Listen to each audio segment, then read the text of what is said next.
Eh, Hari ini saya akan berbicara melanjutkan pesan khotbah saya bulan lalu, Discipled to Win.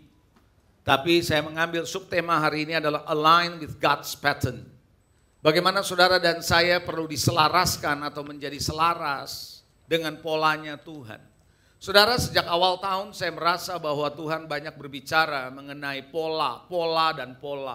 Hidup ini perlu ada pola. Manusia dimanapun hidup pasti akan ada polanya. Betul nggak saudara?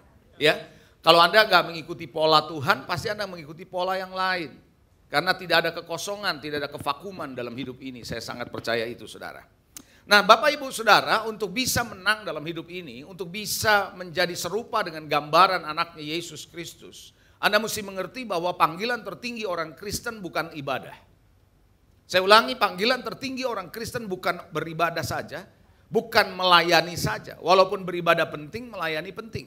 Tapi panggilan tertinggi bagi setiap orang percaya adalah menjadi serupa dan segambar dengan anaknya Yesus Kristus. Karena ketika kita diciptakan serupa dan segambar dengan Tuhan, tapi dosa telah merusak semuanya, sehingga Yesus harus datang untuk menebus kita dan mengembalikan kita pada posisi yang semula. Nah, kalau Anda nggak mengerti ini, maka kekristenan menjadi permainan saja. Kekristenan hanya menjadi eksperimen saja. Kekristenan bukan agama semata-mata, kekristenan bukan eksperimen dalam hidup ini, tapi kekristenan adalah sebuah hubungan, sesuatu yang perlu Anda sadari bahwa kita menjadi serupa dan segambar dengan anaknya. Yang setuju boleh katakan amin. Bulan lalu saya berkata bahwa bahkan minggu lalu Pastor Roy berkata bahwa hidup ini adalah peperangan.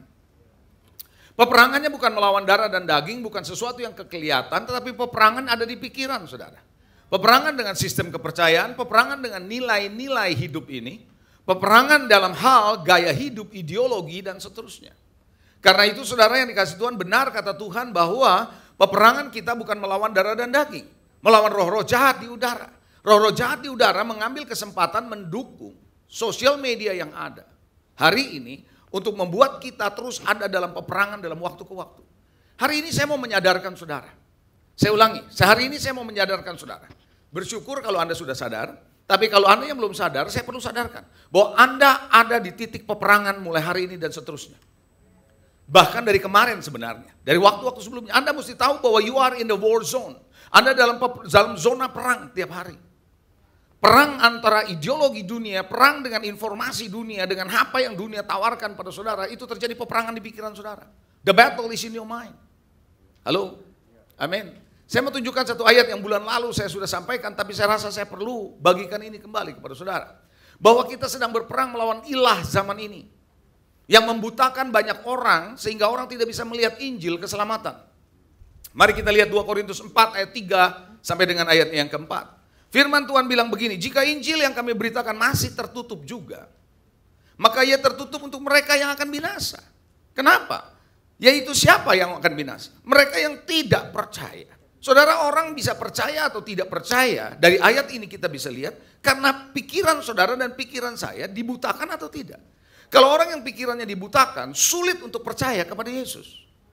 Dari ayat ini kita bisa simpulkan saudara, yaitu orang yang tidak percaya yang di pikirannya telah dibutakan.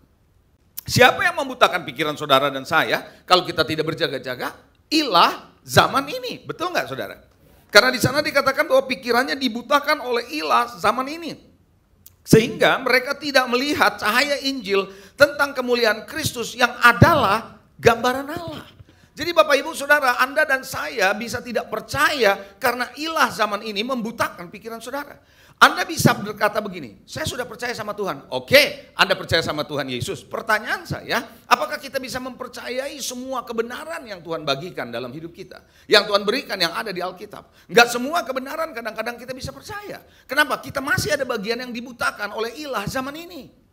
Itu sebabnya kita berperang melawan ilah zaman ini. Paulus waktu bicara ilah zaman ini, dia bicara di masanya mereka. Tapi hari ini saya mau sampaikan saudara, ilah zaman ini di dalam zaman sekarang apa sebenarnya? Saya merenungkan ini saudara sebelum saya sampaikan kepada saudara kemarin-marin. Saudara, ternyata ada 3 hal utama saya melihat, buat saya perhatikan ilah zaman ini. Ya, gods of this world, kalau dalam bahasa Inggrisnya, Tuhan dari dunia ini, ilah dari zaman ini. Yaitu yang pertama saya melihat adalah kemandirian keuangan. Mungkin Anda syok dengan omongan saya. Kemandirian keuangan. Bahwa kita kepengen punya kemandirian keuangan. Perhatikan hari-hari ini saudara, itu menjadi ilah zaman ini. Banyak orang kepengen kaya dari masih muda. Kenapa? Karena kita melihat contohnya di dunia ini kaya di masa muda. Kita kepengen pensiun di masa muda. Bukankah itu yang ada dalam pikiran orang pada hari-hari ini? Dan kalau Anda nggak hati-hati, Anda akan masuk ke sana dan Anda kepengen kaya di masa muda dan Anda pensiun di masa muda. Saya tidak mengatakan bahwa kayanya salah. Saya nggak bilang bahwa pensiunnya salah.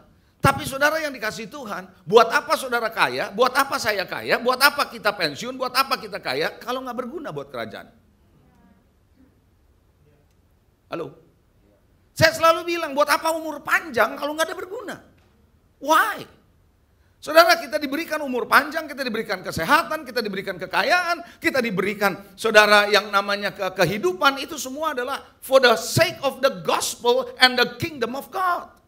Itu sebabnya kenapa Tuhan bilang kepada orang yang muda, yang kaya, kamu boleh bilang kamu punya kaya, kalau besok kamu mati atau hari ini kamu mati, buat apa? Useless. Saudara yang dikasihi Tuhan, Anda mesti mengerti bahwa inilah yang menjadi ilah zaman ini. Semua orang mengejar itu. Lihat dia masih muda udah kaya. Lihat dia udah masih muda udah jadi pensiun. Kita mau seperti itu. No, Anda harus menjadi serupa dengan gambaran Yesus Kristus, my friend. Bukan itu yang Anda kejar. Dan itu jadi ilah zaman ini. Peperangan ada di pikiran saudara. Anda boleh di gereja, Anda boleh pelayanan, tapi pikiranmu seperti itu. Itu namanya ilah zaman ini. Betul? Yang kedua, ilah zaman ini menurut saya adalah kebebasan menentukan hidup. Setiap orang punya kebebasan ingin menentukan hidup. Bilang, ini kan saya ekspresi diri saya. It is me though, inilah saya. No, Tuhan berkata kalau engkau ditanya sama Firaun, engkau harus berkata aku adalah aku. It's not you, it's about me, kata Tuhan. Tapi kita mau mengekspresikan diri, ini kan hidup bebas, saya mau menentukan diri saya, it's me. Ini saya kok, begitu. Jangan heran saudara, orang yang kayak begini mau menentukan hidupnya, pola hidupnya semau gue.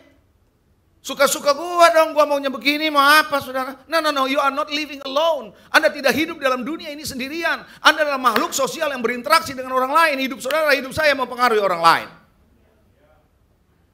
Katakan amin. Makanya jangan heran ada seks bebas. Jangan heran aborsi di mana-mana. Jangan heran hubungan sejenis. Karena merasa, yeah it's me my friend.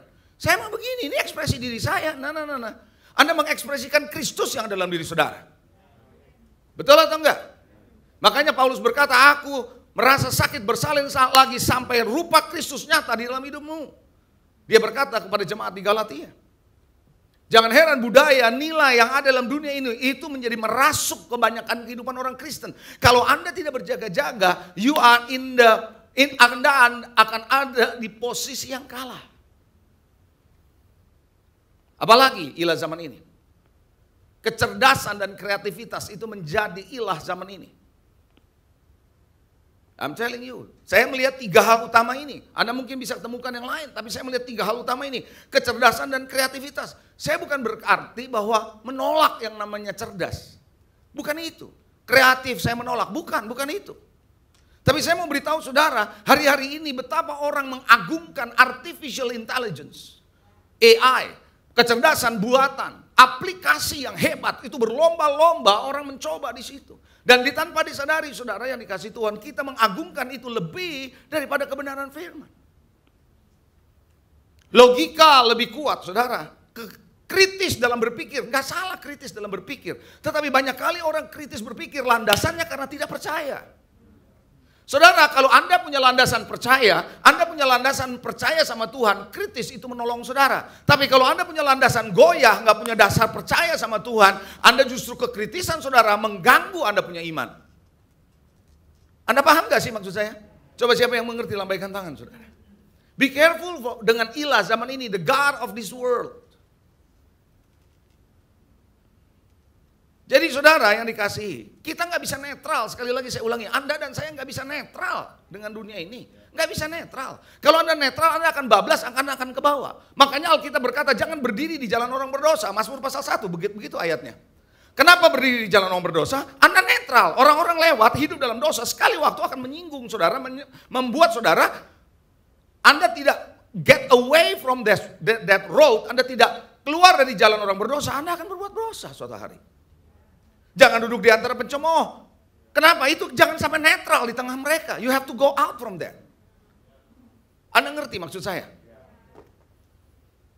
Karena ketika Anda netral, Anda membiarkan pikiranmu dibombardir lama-lama, dari nggak setuju, Anda menjadi setuju. Kemarin ketika dalam podcast, di dalam ruangan saya bicara dengan beberapa anak Tuhan. Ada Kepon, ada Hosea, ada Agung. Saya berkata bahwa orang bisa bergeser imannya, bergeser sistem kepercayaannya. Diawali dengan berkata, enggak, saya nggak percaya itu. Oh, saudara, ada tahapannya. Sampai akhirnya Anda bahkan bukan cuma percaya, Anda menjalani kepercayaan yang baru. Halo? Nah, itu sebabnya salah satu kunci buat saudara dan saya harus punya pola. Coba bilang pola. Pola siapa? Pola Tuhan. Dan pola ini Anda bisa dapatkan lewat suatu proses yang namanya discipleship, yang namanya pemuritan, yang namanya pementoran, yang namanya pembapaan. Berapa banyak yang mengerti? Saudara, Anda mau mengerti ini, saudara? Mari kita melihat slide pertama ini. Slide berikutnya yang saya mau sampaikan kepada saudara soal pemuridan. Saudara, buat saya pemuridan adalah sebuah proses. Dan ini bukan cuma proses, tapi ini adalah hubungan. It is a process and relationship, satu proses dan hubungan yang membangun kehidupan orang percaya. Apakah Anda orang percaya? Yes. Membangun orang percaya sesuai dengan polanya Tuhan. Jadi orang-orang percaya itu dibangun hidupnya melalui sebuah proses, melalui suatu hubungan terus-menerus, membuat Anda masuk ke dalam suatu polanya Tuhan. Sehingga orang ini ketika ada dalam pola Tuhan bisa bertumbuh menjadi dewasa. Kenapa? Karena hanya lewat pola Tuhan Anda bisa dewasa. Anda nggak bisa menjadi dewasa dalam Tuhan, maksud saya dewasa dalam Tuhan, kalau Anda punya pola yang lain. Anda harus punya pola Tuhan. Jadi lewat proses, lewat hubungan, orang percaya ini masuk dalam pola Tuhan lalu bertumbuh menjadi dewasa. Anda ngerti maksud saya? Bertumbuh dewasa dan dapat sepenuhnya, bukan cuma dewasa, menyatakan Tuhan dalam hidup mereka. Sehingga lewat hidup mereka mengalirlah kehidupan Kristus. Lewat hidup mereka cahaya Injil itu keluar. Makanya jangan heran Yesus memanggil 12 murid itu menjadi murid. Setelah jadi murid baru mereka diproses oleh Tuhan lewat hubungan dan proses jadilah mereka para rasul. Betul nggak saudara? Proses menjadi rasul tidak seketika. Proses menjadi rasul lah lewat satu proses yang namanya discipleship, yang namanya saudara pementoran, yang namanya saudara pembapaan. Sadarkah Anda bahwa amanat agung adalah pemuritan? Betul? Amanat agung bilang apa? Pergilah jadikan sekalian bangsa apa? Murid. Lalu dia bilang apa? Ajarlah mereka melakukan. Melakukan apa? Segala sesuatu yang telah kuperintahkan kepadamu. Kata melakukan di dalam Alkitab Matius 28 itu adalah obey, menaati. Jadi boleh saya katakan begini, ajarlah mereka menaati semua yang kuperintahkan. Kenapa? Hanya bisa lewat proses pemuritan orang bisa taat. Saudara, lewat pemuritan, lewat pembentukan bahwa orang bisa diajar untuk taat. Nggak bisa kita bisa taat dengan tiba-tiba, saudara, harus lewat satu proses. Sadarkah Anda dan saya dari kecil dibentuk oleh orang tua untuk belajar taat? Berapa banyak saudara yang dikasih anak-anak jalanan yang tidak punya orang tua tidak bisa taat? Kenapa? Nggak ada yang ngajar, nggak ada polanya. Halo? Ada amin saudara? Karena saya percaya saudara, kalau dari ayat amanat agung ini, saya bisa simpulkan begini. Strategi Tuhan untuk mentransformasi dunia adalah melalui pemuritan. Saya ulangi, strategi Tuhan untuk bisa mentransformasi dunia ini, to disciple the nation, adalah melalui pemuritan bangsa-bangsa. Itu sebabnya proses pemuritan is a strategy from God, adalah strategi yang ilahi dari Allah untuk bisa mentransformasi dunia. Sebelum kita bicara transformasi dunia, perlu transformasi saudara dan saya, perlu transformasi pribadi, perlu transformasi keluarga, perlu transformasi gereja. Makanya Tuhan bilang ajarkan mereka, berarti dengar baik-baik. Bapak ibu saudara, saya mau sampaikan sesuatu yang sangat-sangat signifikan minggu ini dan seterusnya ke depan. Dari awal tahun sudah disampaikan saudara, saya mau sampaikan sesuatu. Pengajaran adalah titik sentral dari pemuritan. Makanya Tuhan bilang ajarkanlah mereka. Kenapa? Mengajar adalah satu bagian yang sangat vital di dalam pola Tuhan. Lihat kalau Yesus 3,5 tahun yang dia lakukan ngajar. Saudara yang dikasih Tuhan, itu sebabnya doktrin menjadi satu hal yang penting buat kita sebagai orang percaya. Kenapa? Karena pengajaran, doktrin mengajarkan prinsip-prinsip dalam hidup saudara, nilai-nilai yang Tuhan mau berikan dalam hidup saudara. Itu menjadi benih, kebenaran itu yang memerdekakan saudara. Bisa katakan amin? Yang nangkep coba lambaikan tangan. Saya ulangi sekali lagi saudara, kalau Anda melihat bahwa pemuritan, pola Tuhan lewat pemuritan adalah melalui salah satu kunci esensi vital adalah ngajar. Pengajaran yang benar. Pengajaran yang memerdekakan saudara. Saya melihat begini, kalau dari sini implikasinya sulit buat seseorang, kalau begitu, bisa jadi murid tanpa doktrin yang benar. Saya ulangi ya. Dengar baik-baik saudara. Sulit buat orang percaya jadi murid tanpa doktrin dan pengajaran yang benar. Makanya kenapa doktrin dan pengajaran yang benar itu harus terus-menerus dibagikan sampai Anda bisa bentuk polanya Tuhan. Ngerti? Haleluya. Saya belum mulai dengan apa yang saya mau bagikan, saya hanya mengulang apa yang saya sampaikan bulan lalu sedikit. Tapi saya merasa ini penting untuk saya ulangi. Bulan lalu saya berkata disciple to win ada 2 poin. Masih ingat bulan lalu? Poin pertama saya bilang untuk bisa menjadi pemuritan seorang orang bisa menang, disciple to win, dimuridkan untuk menang. Yang pertama adalah melalui menjadi bagian dari keluarga, begitu bukan? Menjadi bagian dari keluarga, begitu bukan? Saya nggak akan ulangi khotbah itu. Tapi saya mau sampaikan slide-nya. Slide-nya penting saudara. Sulit buat saudara untuk bisa dimuridkan kalau Anda nggak menganggap bahwa gereja ini sebagai keluarga. Hanya orang yang mengerti konsep keluarga yang bisa dimuridkan. Yatim piatu, anak jalanan sulit untuk dimuridkan karena mereka nggak punya family. Pemuritan lebih mudah dialami oleh mereka yang sudah mengerti dan mengalami hidup berkeluarga. It is easier. Mereka ngerti konsep keluarga. Lebih mudah untuk dimuridkan daripada nggak ngerti soal keluarga. Kalau sudah biasa hidup sendirian dari kecil sulit untuk dimuridkan, saya beritahu saudara. Nangkep? Bagi Anda yang sudah ngerti keluarga, bagaimana ayahmu membentuk saudara, bagaimana orang tuamu membentuk saudara, dan Anda understand, you will understand, Anda akan ngerti pemuritan. Pemuritan di dalam rumah Tuhan mengikuti pola yang Tuhan berikan untuk rumahnya. Setiap rumah berbeda-beda karena Tuhan memberikan hati para gembala, senior pastornya atau pastornya diberikan secara spesifik untuk membangun di rumahnya. Dan Tuhan memberikan polanya masing-masing. Itu sebabnya saya percaya gereja ini juga punya pola. Itu sebabnya saudara lagi dibangun mengikuti pola. Coba bilang pola.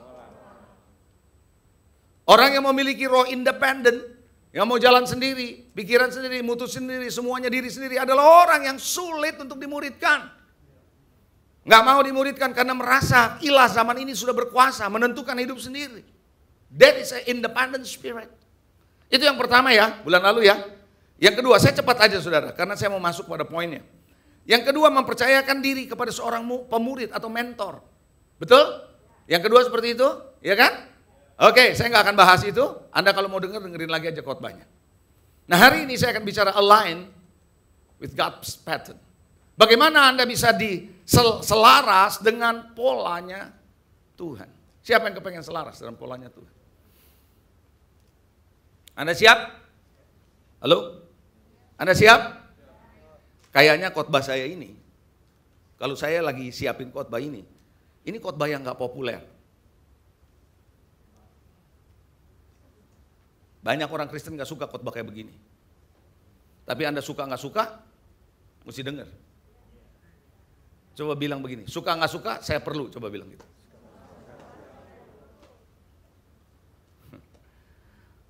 Kita bukannya preaching gospel yang sugar coated, yang orang suka. No, bukan soal suka. Makanya Alkitab bilang gini, didiklah orang muda menurut jalan yang patut. Bukan yang dia mau, bukan yang dia suka, tapi yang patut, yang dia perlu. Maka pada masa tuanya dia tidak akan menyimpang dari jalan itu. Pola dibentuk dari kecil. Kalau Anda lihat gereja mula-mula, mereka dibangun kenapa? Karena dari pola. Dari awal bertobat langsung dibangun pola. Diperkenalkan dengan doktrin tiap hari. Halo? Kalau Anda merasa saya nggak perlu doktrin, itu adalah orang yang paling sulit untuk dimuridkan. Why? Pemuritan polanya Tuhan. Betul atau tidak? Saya pernah khotbah kok di sini. Salah satu ciri orang yang mudah diajar, teachable heart, adalah orang yang percaya dengan kebenaran firman. Kalau selalu dia konflik dengan kebenaran, orang ini nggak punya hati yang bisa diajar. Kenapa? Karena kita ngajarin dasarnya firman.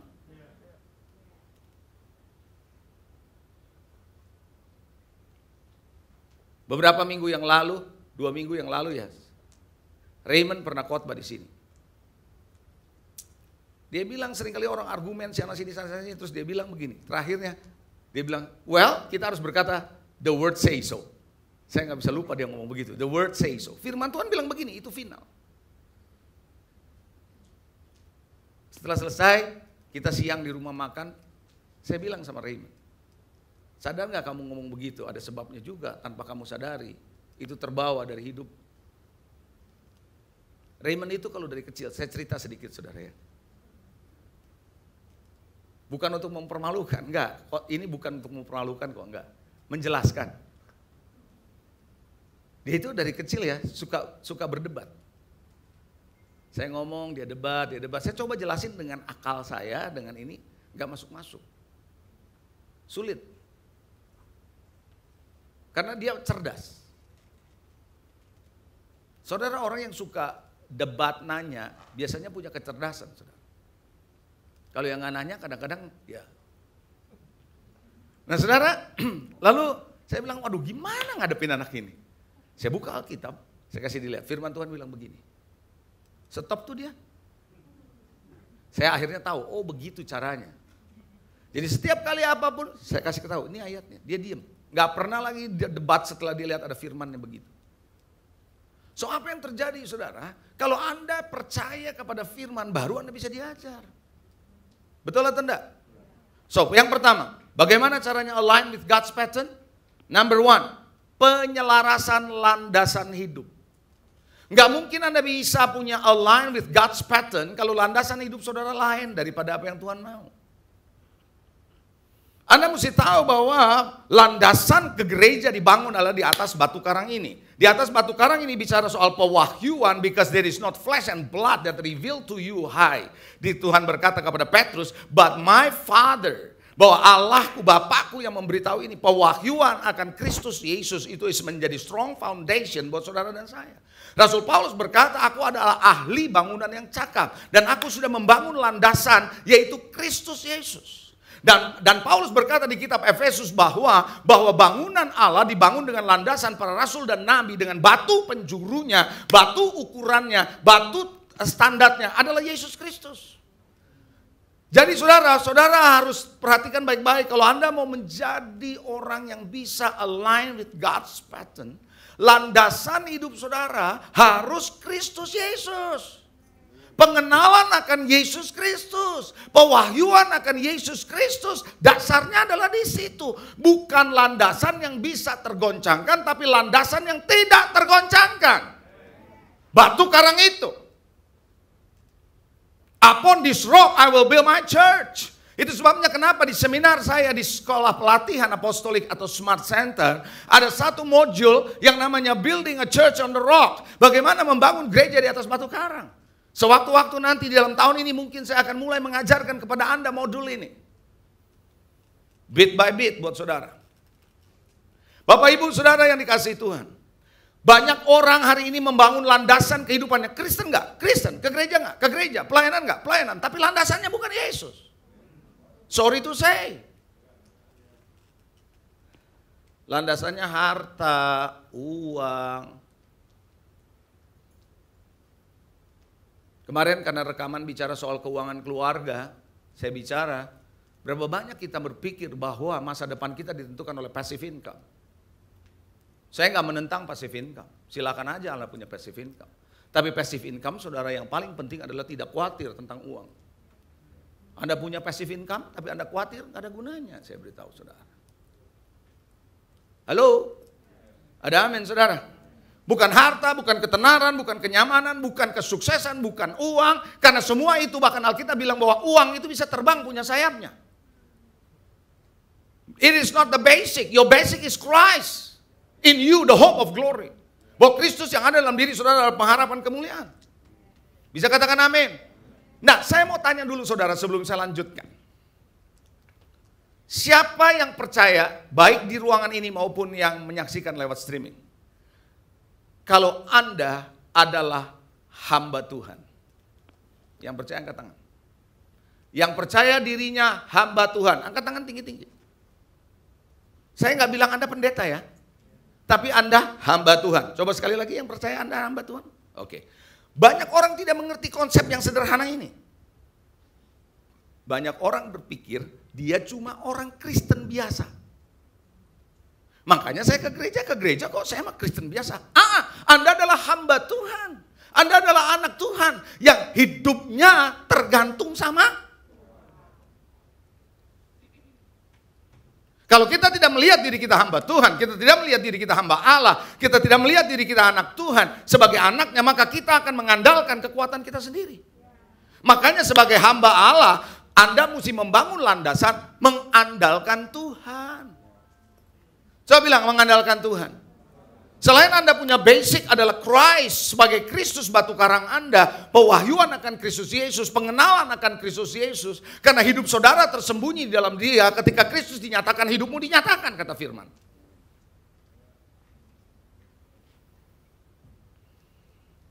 Berapa banyak kita tidak mengandalkan Tuhan dalam hidup ini? Kita mengandalkan Tuhan kalau kita udah rasanya nggak ada jalan keluar.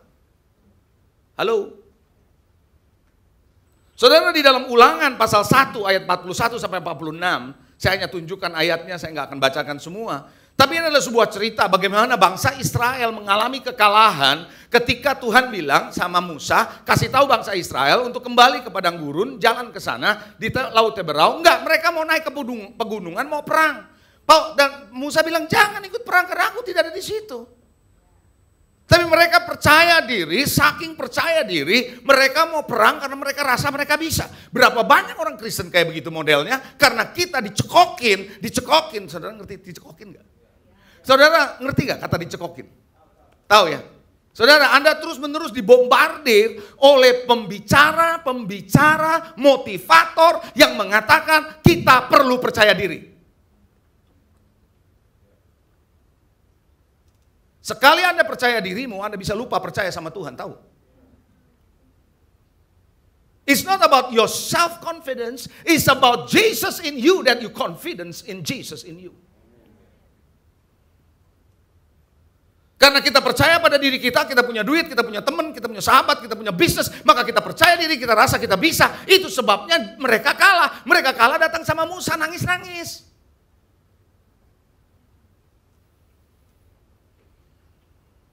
Makanya Tuhan bilang kamu terlalu berani maju sendiri. Merasa diri pinter, merasa diri bisa. Percaya dirinya begitu kuat.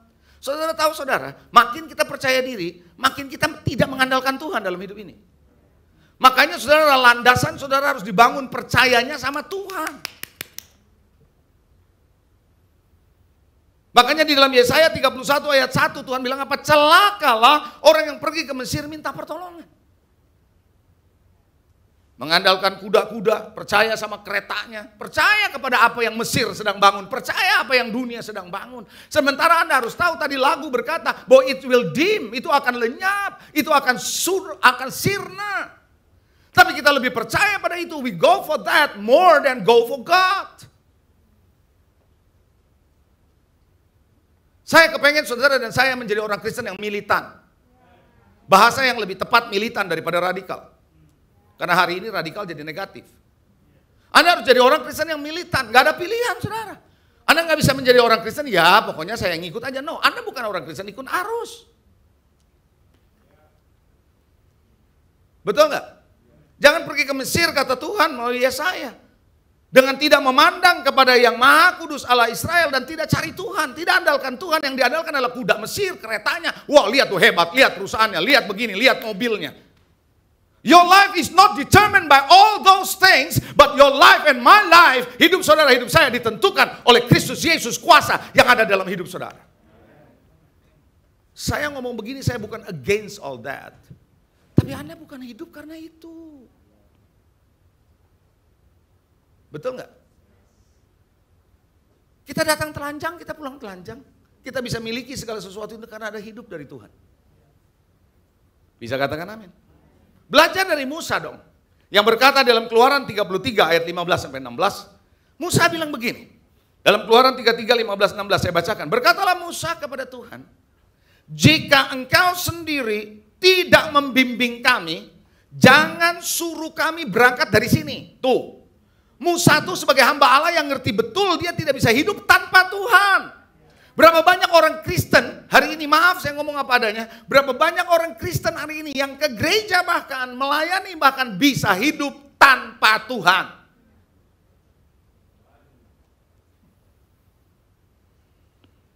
Suatu hari ada seorang misionaris dari China, disuruh belajar sama gereja-gereja di Amerika. Awalnya dia nggak mau. Enggak lah, saya nggak mau. Ini ada satu grup pengusaha di Amerika, membiayai mereka satu keluarga untuk belajar di Amerika tentang gereja. Belajar selama sekian tahun. Setelah 6 bulan dipanggil, ngobrol sama pengusaha yang membiayai mereka. Ditanyalah kepada misionaris ini, apa yang kamu pelajari setelah 6 bulan di Amerika? Oh, saya banyak belajar, banyak. Makanya kan, bagus kalau kamu belajar. Saya belajar banyak, apa yang kamu belajar? Luar biasa gereja-gereja di sini bisa besar-besar, hebat-hebat. Kan, kamu perlu belajar. Dia bilang, saya belum selesai ngomong, apa yang kamu ngomong? Ini banyak gereja yang luar biasa besar tanpa Tuhan.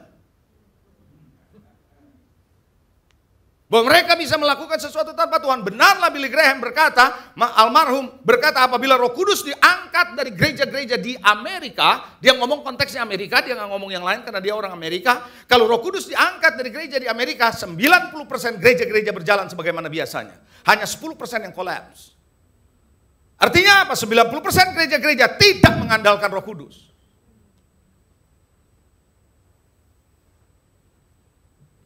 Bapak Ibu Saudara, kekristenan Anda harus tahu andalan saudara bukan pada Mesir, bukan pada dunia. Andalan saudara, andalan saya, Kristus, Yesus sebagai basic dalam hidup saudara. Yang setuju boleh katakan amin. Itu sebabnya Daud orang yang sering berperang, tapi kalau mau berperang tanya Tuhan. Makanya saudara dia perang gak pernah kalah. Kemanapun dia pergi dia menang. Karena dia menyertakan Tuhan dalam peperangannya selalu. Bahkan ketika dia dihadapan dengan Filistin di tempat yang sama, musuh yang sama, tempat yang sama, di kali kedua diserang, gak sembarangan nyerang. Dia nanya Tuhan dulu, apakah akan maju? Karena waktu pertama dia maju, dia menang. Tapi yang kedua dia nanya, maju gak? Tuhan bilang, jangan kali ini. Orang yang mengandalkan Tuhan adalah orang yang tidak percaya kepada pengalaman yang dia pernah alami di hari itu bahkan sekalipun bersama Tuhan. Ngerti nggak saudara? Tidak mengandalkan dirinya is not about myself, it's about not self-confidence, it's about Jesus is my confidence. Jesus is my rock. Makanya ayat Alkitab berkata dalam Injil Yohanes, di luar Kristus saudara dan saya tidak bisa berbuat apa-apa. Kalau Anda bisa berbuat apa-apa, berarti it is not Jesus doing it for you.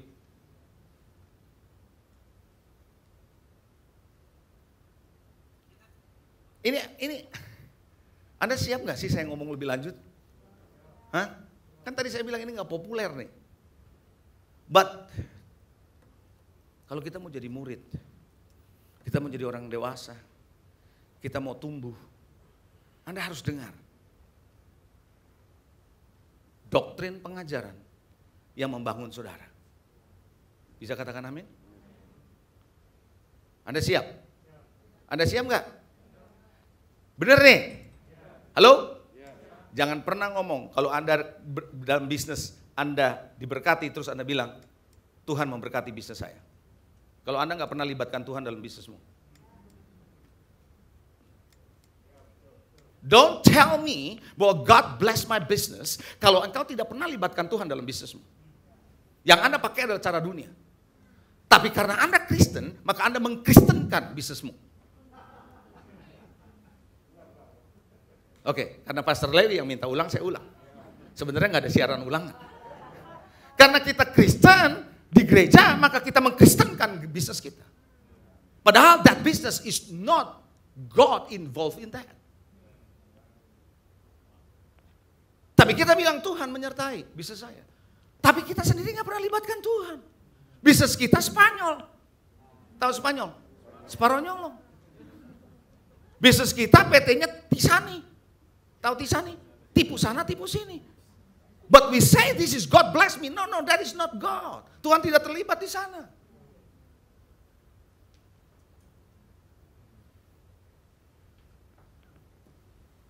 Betul? Mau God's pattern? Coba bilang sebelah saudara gini, atau teriakan aja. Cek dasarmu dibangun oleh apa? Dibangun dari apa? Dari jerami? Dari kayu? Suatu hari semua orang akan ngalamin yang namanya api yang menghanguskan. Akan ketes itu. Sadarkah saudara, Tuhan berkata Tuhan akan menggoncangkan sekali lagi bukan hanya bumi saja tapi langit juga. Kenapa digoncangkan? To test your foundation.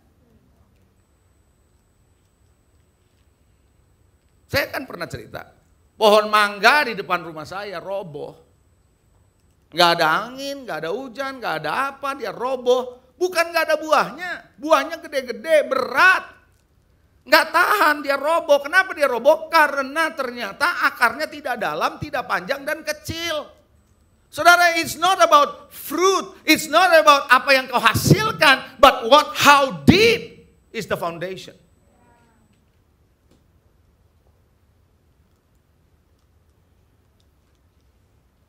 Ingat ya, kita bisa jadi orang Kristen puluhan tahun, tapi dasarnya nggak pernah dalam.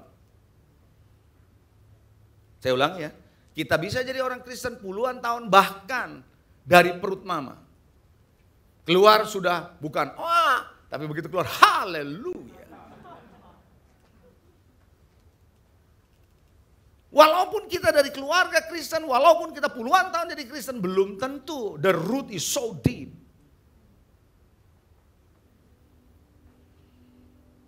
Oke?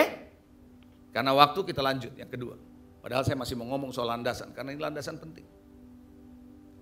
Pesawat internasional tidak bisa mendarat di landasan domestik, karena beda landasannya.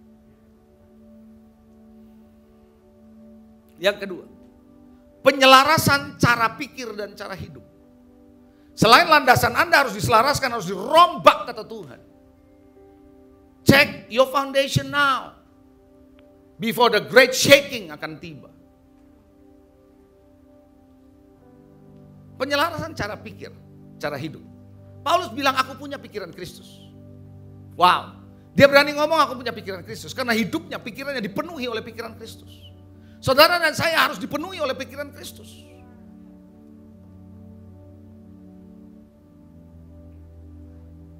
Begini ya, saya perlu kasih tahu saudara. Pementoran, pemuritan, pembapaan.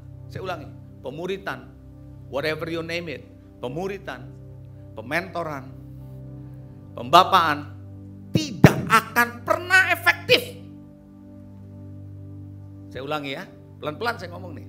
Mau namanya pemuritan, mau namanya kamu mentor orang, mau namanya kamu bapak yang orang, whatever it is, nggak akan pernah bisa efektif. Kalau Anda tidak membangun terlebih dahulu prinsip-prinsip, nilai-nilai, dan kebenaran Tuhan, spiritual.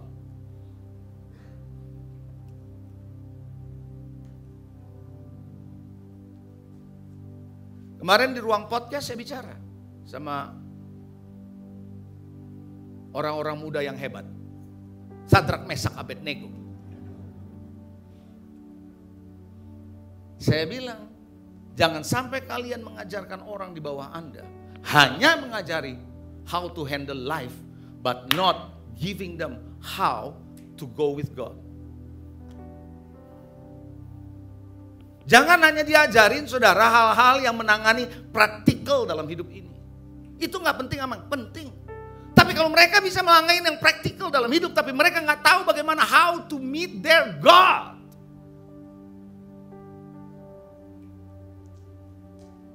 Yang harus paling utama dibangun adalah bagaimana mereka punya kehidupan doa. Bagaimana dengan pujian penyembahan mereka.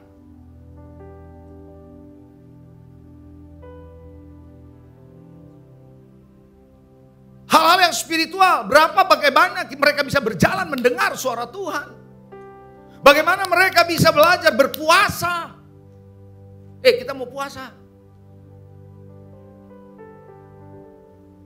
Sulit buat saudara. Mengajarin orang puasa kalau Anda nggak pernah puasa, tahu? Sulit ngajarin orang berdoa kalau Anda nggak pernah berdoa, tahu? Sulit mengajarkan orang untuk merenungkan firman kalau kita nggak punya waktu merenungkan firman, ngerti nggak sih? Dan yang kita ajarin adalah how to handle your life. Itu yang kita masuk, itulah yang terjadi pada hari-hari ini di banyak gereja.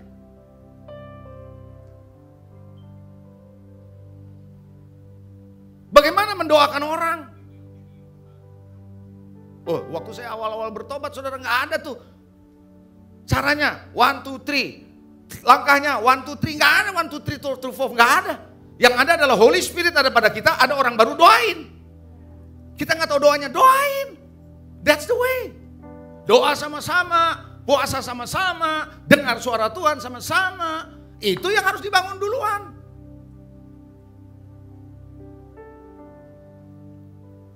Halo, ngajarin mereka bagaimana merenungkan firman Tuhan, mengerti firman Tuhan, haus dan lapar akan firman Tuhan. Itu yang didahulukan. Tapi banyak orang hari-hari ini, khususnya di generasi hari-hari ini, menganggap itu mah, aduh, terlalu ekstrim. Coba bagaimana kita bikin praktikal. Oh, haleluya. I know it, practical is good. But kalau Anda nggak pernah bisa membuat mereka terus-menerus mencari Tuhan. Itu sebabnya saudara, ketika Elisa menerima jubah Elia, dia tidak langsung pakai dalam pelayanan. Dia menghantam sungai Yordan, dia berkata, di mana Allahnya Elia? I want to know the God of Elijah. I want to reach his God.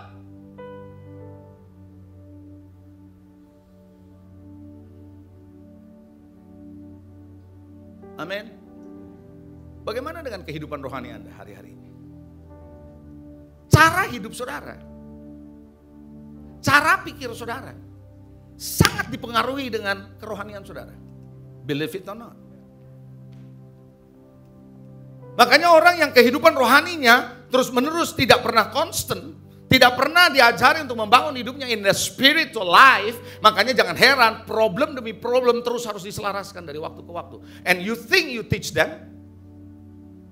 No.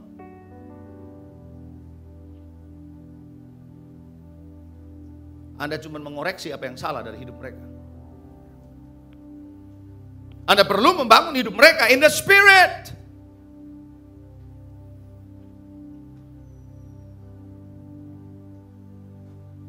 Haleluya. Coba yang ngerti lambaikan tangan. Saudara, kita melayani Tuhan. Bisa. Tapi cara berpikir kita, cara pandang kita, cara hidup kita bisa salah loh. Kalau di dalamnya salah. Betul nggak Bapak Ibu? Tahu nggak saudara? Mobil diesel jangan diisi bensin. Apa yang terjadi Pastor Roy? Berhenti itu. Di dalam diri saudara, start with the value of God, start with the spirit of God, jangan diisi sama yang lain. Walaupun bahannya sama, bahan bakar, tapi tidak sama.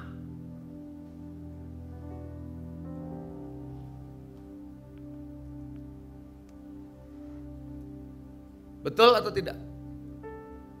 Saudara tahu cara berpikir dunia ini apa? Mayoritas selalu benar kan? Betul nggak? Mayoritas selalu benar. Apa iya? Apa begitu?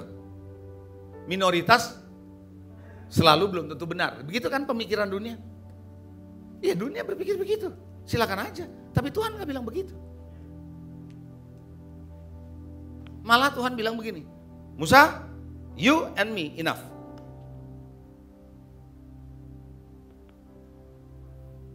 Sepuluh pengintai mayoritas, pulang kasih kabar bagus apa enggak? Enggak. 2 minoritas, pulang kasih kabar gimana? Go, betul? Cara berpikir kita ini lama-lama sudah dibentuk oleh dunia ini. Nah, ini yang mesti dikoreksi, ini yang mesti di-align.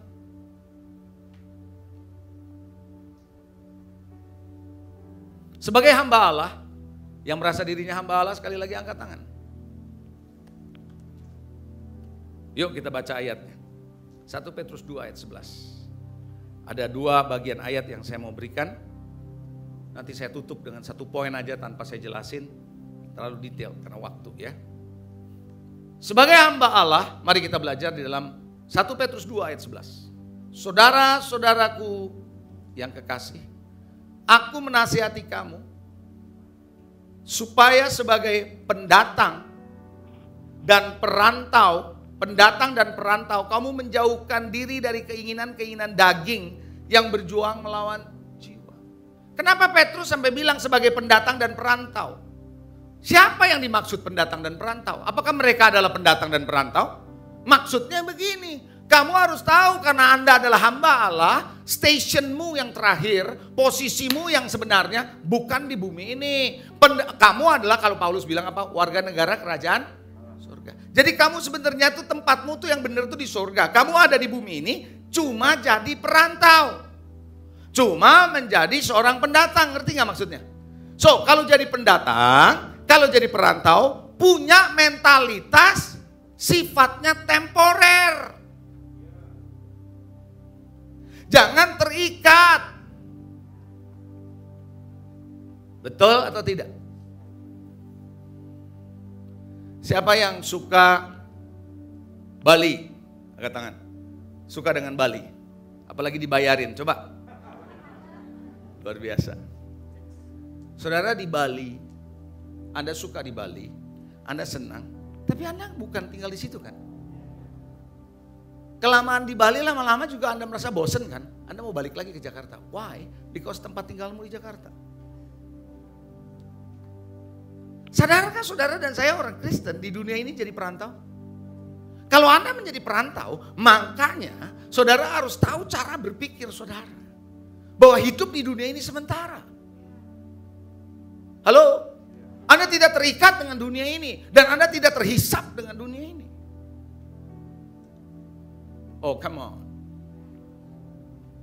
Satu ayat lagi. 1 Korintus 7, 29, 31. Jarang-jarang saya baca ayat ini. Tapi saya perlu hati-hati, ekstra hati-hati membacakan ayat ini buat saudara.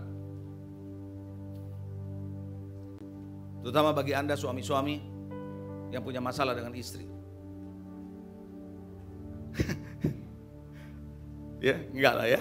Oke, 1 Korintus 7, 29. Saudara-saudara, inilah yang kumaksudkan. Waktu telah apa? Waktu telah apa? Singkat.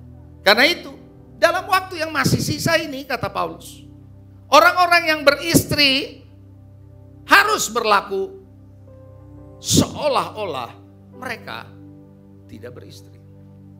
Jangan stop bacanya ayat di sini doang. Salah ngerti saudara. Keluar dari konteks.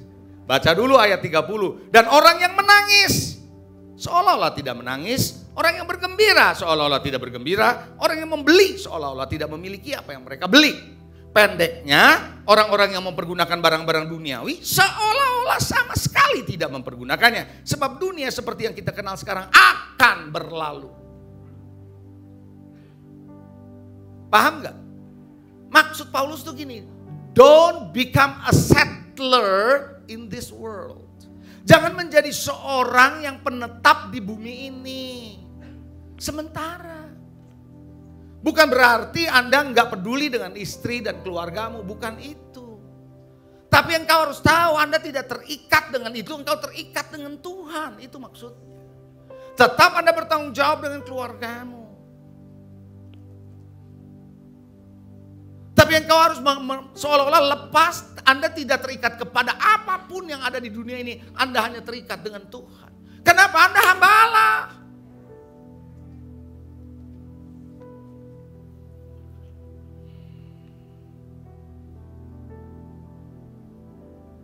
Nangkep gak sih? Kalau kita merasa ini benda saya, ini harta saya, Anda terus struggle di sana. Anda menjadikan diri Anda settler of this world. Tuhan mau saudara dan saya menjadi serupa dengan gambaran anaknya. Bukan cuma menjadikan kekristenan agama, ibadah hari Minggu saja. Bisa katakan amin? Siapa yang mengerti? Seolah-olah, coba bilang seolah-olah. Saya beli barang tapi seolah-olah saya nggak beli. That's okay, hilang, no problem. Berapa banyak orang hilang sedang marah-marahnya sekapal. Menggetarkan gitu loh saudara. Ya udah, that's it, that's okay. Selesai sudah, karena ini sementara. Betul? Ketiga yang terakhir, tanpa saya jelasin lebih panjang karena nanti berseri terlalu lama. Selaraskan sasaran hidupmu. Kalau Anda mau align with God, Anda harus selaraskan dasar hidupmu kepada Kristus. Selaraskan caramu berpikir, cara pandangmu, bukan seperti dunia. Yang ketiga, selaraskan dengan sasaran hidup. Anda harus punya sasaran hidup seperti yang Tuhan sudah tetapkan bagi Anda. Ingat, saudara dan saya ada anak pahlawan, anak panah di tangan pahlawan. Saudara tahu anak panah tidak tahu kemana dia mau pergi. Pemanahnya yang mengarahkan dia.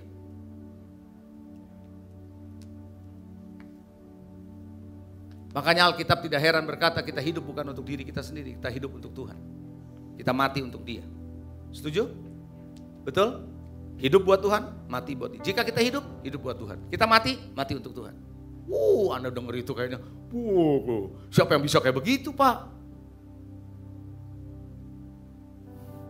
Terakhir, sebagai perenungan buat saudara. Hari Jumat yang lalu, saya kan biasa berenang. Nah kalau saya berenang, setelah selesai, itu suka ketemu bapak-bapak, para ayah, para bapak, suami-suami. Ada salah satu dia selalu tanya, Pak Pendeta hari ini firmannya apa? Selalu nanya gitu. Pas hari Jumat dia tanya, Pak Pendeta hari ini firmannya apa? Saya jawab, jangan menyimpang Pak, ke kanan atau ke kiri. Ini gak gampang, kita masih manusia Pak, begitu. Ngerti gak? Saya habis gitu, lu nanya firman. Do you know?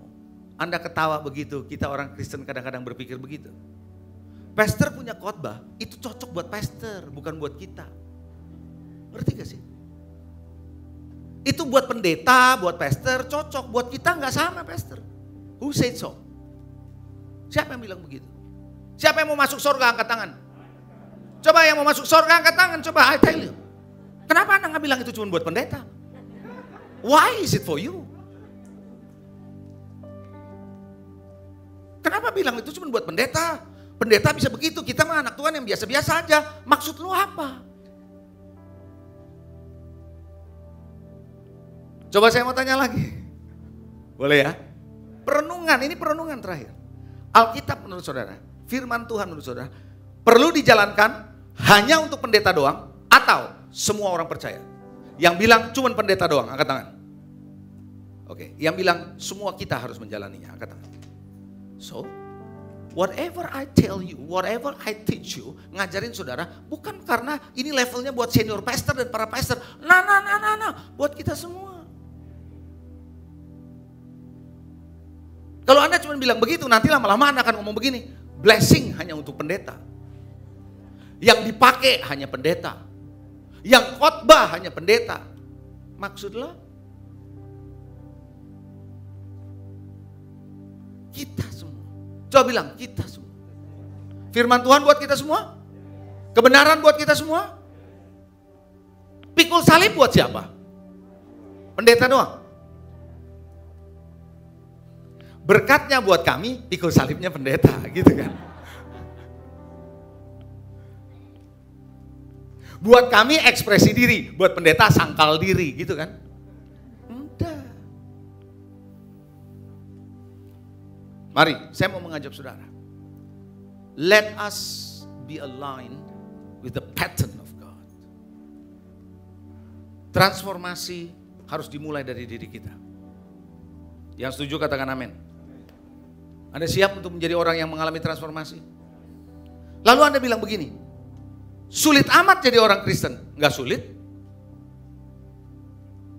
Kenapa saya bilang enggak sulit? Suatu hari, penutup ya. Dari tadi penutup terus saudara.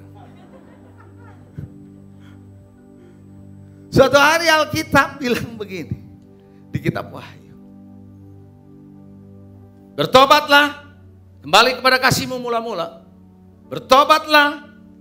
Karena engkau jatuhnya sudah terlalu dalam. Pernah baca itu? Standar Alkitab dari zaman dulu sampai sekarang enggak berubah. Setuju? Standar Alkitab berubah nggak? Kalau sekarang ada orang Kristen yang bilang standarnya pastor ketinggian, benar nggak kalau begitu? Saya mau tanya, benar apa enggak? Loh, Alkitab ini standarnya sama apa enggak dari dulu sama sekarang? Sama, cuma Anda selama ini nggak di-reveal, nggak dinyatakan standar Alkitab itu yang mana. Ngerti saudara? Kita nggak dibangun, nggak dijelasin standar Alkitab itu mana. Kita diajarkan how to handle life, skill of life, itu yang kita ajarin.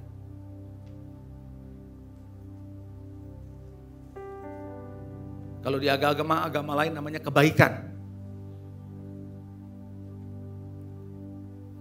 Tapi ketika di-reveal, lalu kita bilang begini, buset tinggi amat. Sekarang pertanyaan saya, standarnya ketinggian atau kitanya yang jatuh terlalu dalam? Karena kita selalu jauh di bawah standar, maka waktu kita lihat standarnya Tuhan, ketinggian. Nah, saya mau bawa saudara, supaya tidak lihat standar itu ketinggian. Tapi kita semua sama di dalam standar yang sama. We fight the same battle, we fight the same enemy. Kita maju menuju destiny yang sama, kita bergerak kepada visi yang sama. Bersama-sama kita pasti bisa melakukan perkara yang hebat di dalam Kristus Yesus yang memberi kekuatan kepada kita. Mari kita bangkit berdiri.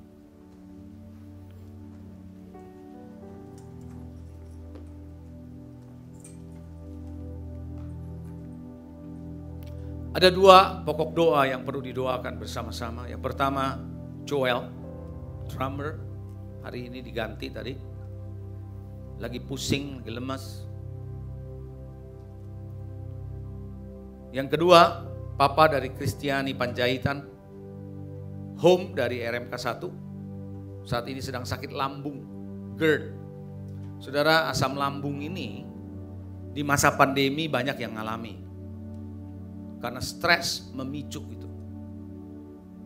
Asam lambung dan asam urat ini. Sakit lambung, asam urat. Dua-duanya asam. Dari Medan dibawa ke Jakarta untuk perawatan lebih lanjut. Kita berdoa untuk Joel. Dan juga Papa dari Kristiani Panjaitan, tidak disebut namanya. Tapi saya percaya Tuhan tahu namanya. Kita berdoa, mari kita berdoa. Angkat kedua tangan kita berdoa. Tuhan, hari ini aku berdoa secara khusus buat anakmu Joel. Hamba-Mu tidak tahu Tuhan apa yang dia sedang alami sekarang. Tapi satu hal yang kami tahu, ketika dia merasa pusing, dia merasa lemas, hari ini aku berdoa Engkau jamah, Engkau sembuhkan, berikan kesehatan, kekuatan Tuhan. Aku percaya Roh Kudus memampukan dia untuk tetap kuat di dalam Engkau.